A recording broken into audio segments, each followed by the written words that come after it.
Well, welcome to a new show here on the Fanatical Elves Show. We're calling this the Cleveland Top 10 Show, where we bring you weekly top 10s.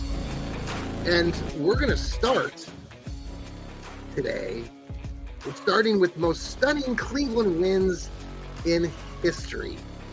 Why do we start there? Well, if you're a Cavs fan, you might have taken note that the Cavs won last night in dramatic fashion. Now, we're not a Cavalier podcast, but after watching Strus hit a 59-foot jumper from beyond half court at the buzzer to beat the Dallas Mavericks, it got us all thinking about historically some of the greatest wins in the history of not only the Cavs, but the Brownies and the Indians, and the Guardians. And so I thought, well, there's so much material out there when we talk about top 10 lists. You know, I grew up in an era with David Letterman. You guys like David Letterman. And Dave would always bring his top 10 every night. Top 10 Dave Letterman lists. So many things to talk about in this topic. So we're going to call this our Cleveland Top 10 Show. And tonight's episode is the most stunning Cleveland wins in history. We are part of the Fanatical Elves Network. I am your host today, Johnny. We're going to have a Fanatical Elves show coming up later this evening as well, folks. If you tune into us on a daily basis, we appreciate you tuning in here on Spotify, on Apple, iHeartRadio. Tune in. We're all always there, and we love your support. We have grown this product so much, thanks in part to everything that you guys do, and you guys tune in, and you're passing the word about us Fanatical Elves. It's every day we talk about this podcast, and every day we're gaining followers. So thank you. All right. So we're talking top 10. So our top 10 again is the most stunning victories in Cleveland history. Now, you can come up with your own list, but I've been scouring the internet and historical books of mine to figure out what my top 10, these are John's top 10 list of biggest wins in Cleveland history. Now, you might argue on the how I have them listed, the rankings here, and you probably have 3 or 4 other games that you can think of in your lifetime. So we're going to go back a ways in all these franchises and talk about them. So without further ado, let's start with our top 10. We're going to start at number 10. Number 10, we have Tim Couch in 1999 in that inaugural season when the Brownies came back after being stolen by Baltimore and Art Modell. Tim Couch helps the team. I think it was week 9 or week 10 game down in New Orleans. You can ask Steve Gill, who I believe one of our contributors who was at that game in New Orleans. And Tim Couch had one opportunity. He threw the ball 60 yards at the end of a game that first season, and they stunned the New Orleans Saints in the Superdome as he hit Kevin Johnson. The ball came down to Kevin, and he was able to grab it. It was tipped, and he grabbed it, and euphoria took place. Tim Couch did some amazing things that season, and after he was oftentimes beat up because he didn't have a very good line. But in that moment, in that game, he really came through in the clutch, and it brought back a lot of fond memories for Browns fans who had been struggling to find victories until then. So that's number 10. Okay, number 9, drum roll, please. 2018, Baker Mayfield. Was it week 3 against the New York Jets? most stunning win in Cleveland history. In that game, Baker Mayfield did not start that game. If you recall, it was 2018, and we still had Hugh Jackson, the worst coach of all time, and they chose to start. God, what was the kid's name? I can't even think of it right at this point. But they brought in Baker. I believe it was right before or in the second quarter, and at that point, the Browns were really struggling. They had struggling not only in that game, but for the previous 2 seasons, where they had only won 1 game, and they had not won a game in like dating back to the previous season at all. I think they were 0-17 that season, 0-16. So they get to week 3.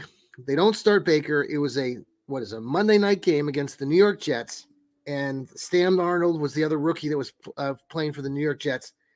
They brought Baker in, and oh my, I was in attendance. Maybe you were there too. It was stunning to see the turn of events. And this is why people that loathe Baker and talk down about Baker Mayfield have to respect the fact that Baker helped bring winning back to Cleveland. And he certainly brought it back in a big way in this game, as they were able to mount a comeback against the Jets early on in that season, in that game, and they were able to pull out the victory 21-17. Just a great moment in Cleveland Browns history. It meant a lot to the community in the city, and the stadium was rocking that night, and many people talk about that game. So that's number 9. Number eight. Let's not forget, a couple seasons later in 2020, yes, the pandemic year, the Brownies made it all the way to the playoffs.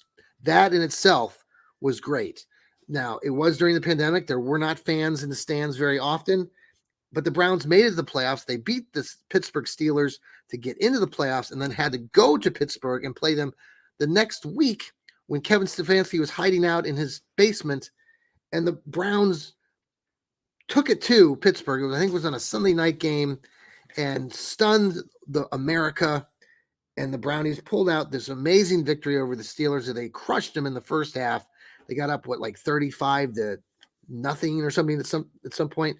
Pittsburgh mounted a sort of a comeback. Got a little dicey there at the late in the game. The Browns survived. I think they ended up winning 40-something to 30-something. But great win, great moment in Browns history. Number 7. Let's switch teams. We're talking the Cleveland Indians. Yes, not the Guardians, the Cleveland Indians, the Indians. This is a number 7 moment in stunning Cleveland wins in history. Who cannot forget in 2001, it was a Sunday night baseball, August 5th of 2001. They were playing the Seattle Mariners in a game up there in Cleveland. The Mariners took a 12-0 lead after the 3rd inning and were up 14-2 going into the bottom of the 7th inning. But no, that did not stop the Cleveland Indians from mounting the greatest comeback in Cleveland Indians history as they stormed back and beat them. I believe the final score was 15-14 in extra innings. But what an amazing victory. Number 7 on our list. Number 6, Struce's big shot last night. I got him in at number 6. Wow. I didn't watch the game live, but I write for King James Gospel, and the guys here at the Fanatical Elves were texting, and I think Noah works with the Cavs. He was in-house there, and he started texting everybody and did you see what happened? And some of the other of you watched it or saw it live. I did not. Got to see the replay. My goodness, what a last couple of seconds there in that Cavs game. And Struce comes in late, lights it up. I mean, he's getting 3-pointers. They're down 10 points with 3.5 minutes to go. And then 2 seconds to go, get the ball inbounded back to Struce, who launches a 59-footer, swoosh, and the Cavs win. Startling, amazing. Will be looked back at very fondly, especially if this Cavs team can roll all the way through the playoffs into an NBA championship. Number 5. We're going to come back for number 5. Let's take a quick break here on the Fanatical Elf Show. This is our new Cleveland Top 10 show. We'll be back. How do you like those commercials, folks? We're the Cleveland Top 10 Show. You're listening to the Fanatical Elves Network, and we're talking about the most stunning Cleveland wins in history, the top 10 here. So we're down to number 5. Number 5 on our list is, drum roll please, hey, we got to get LeBron James in here, the guy who brought a championship to the Cleveland Cavaliers. And, we can talk about 2016. We're going to talk about a little bit about that here in just a moment. We're going to kind of consolidate all these things because honestly, what I left off here, but we're going to count this. LeBron meant so much to this organization. And one of the first things that he did, one of the bigger moments in his young career, if you remember this, was when they played the Orlando Magic it was the Eastern Conference Finals, I believe it was, and it was one of the first moments that LeBron actually hit like the game winner in a playoff game, and so he hit a 3-pointer from the top of the key that goes down as number 5. Number 4, most stunning Cleveland wins in the history of the game. Let's jump now to we have number 4. All right, here we go. We're going back to the Indians. Do you remember this? 1995.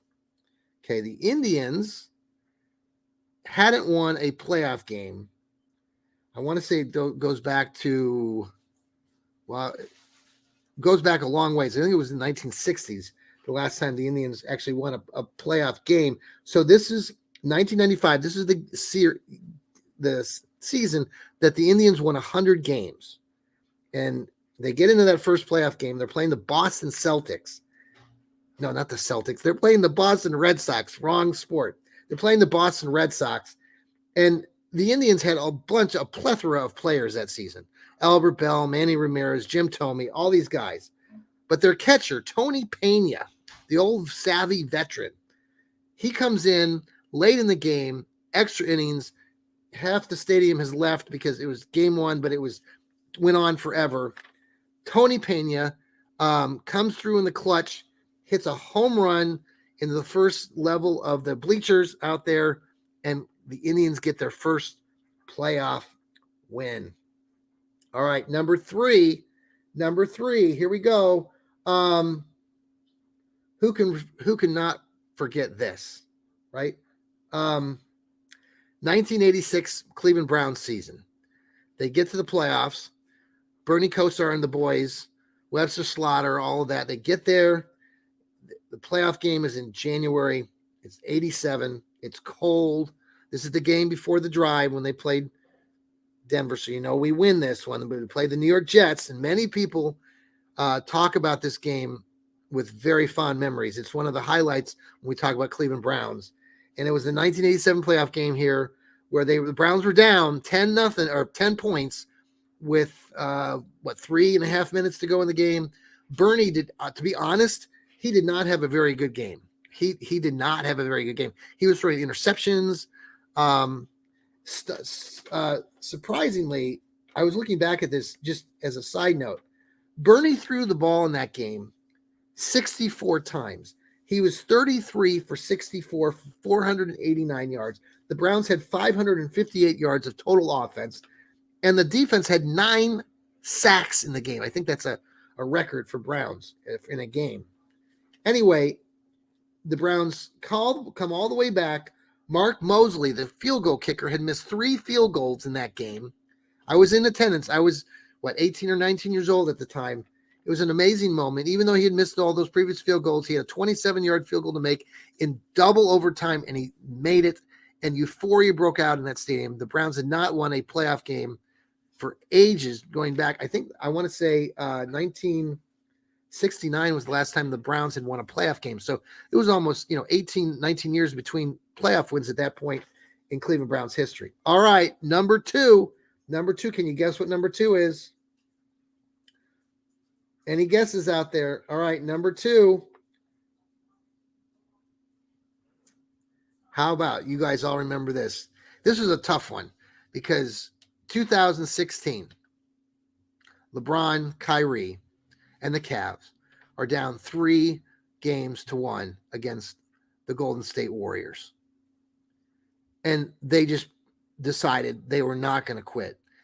And it was an amazing moment in Cleveland history as they mounted comebacks and they won those games and they tied the game up 3 games apiece, and they took the games back to Golden State for a pivotal Game 7, the deciding Game 7. And who can forget the 2 biggest moments in that game?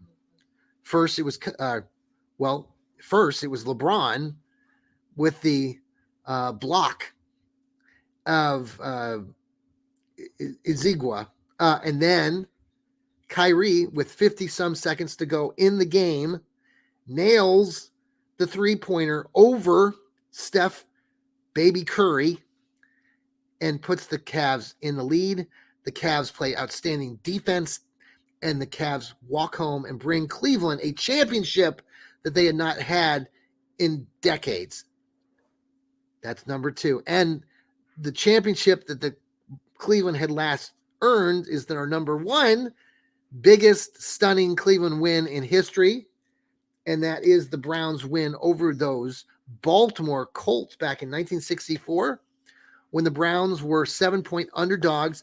The Browns had been such a respected organization through all these years in the late 40s, all through the 50s. In 1964, if you told anybody in 1964 that Cleveland was going to be in their last championship game ever as a football team, they'd probably just laugh you out of the room. And so the Browns, though, are playing a very hot a team in the Baltimore Colts. Johnny Unitas was their quarterback, and they had won 11 straight games coming into the game. The game was played in Cleveland, though, I believe. And it was stunning. The Browns and the Colts were tied at halftime. The Colts really tried to shut down Jim Brown, obviously. But they did not shut down Gary Collins, and they did not shut down their quarterback, Frank Ryan, who recently passed away here. Great former Cleveland Browns quarterback, professor of all things, just a great guy here in Cleveland. The Browns ended up stunning the Colts in the second half. They scored 27 unanswered points. Lou the Toe Groza had 3 field goals himself, and they go on to win 27-0. The euphoria was so ecstatic in Cleveland that they had to stop the game with 26 seconds to go as the fans stormed the stadium field, and the rest is history. So there you go. There is our most stunning Cleveland wins in history of our great Northeastern Ohio Cleveland community. So hope you enjoyed that list. We're going to have a lot more top 10 lists coming up here, and can't wait to share those out every week. I just think it's kind of fun, and if you want to participate or give us some of your what are your most stunning wins in Browns history, please share that with us here on the Fanatical Elves. We'll be providing you some more shows later this week. Tonight we've got the Fanatical Elves show itself, so tune in for that. It's a day early, and we have all these new shows coming up with all these great contributors here. So thanks again, folks. Have a great rest of your afternoon wherever you're at, and take care. Go Browns, go Cleveland.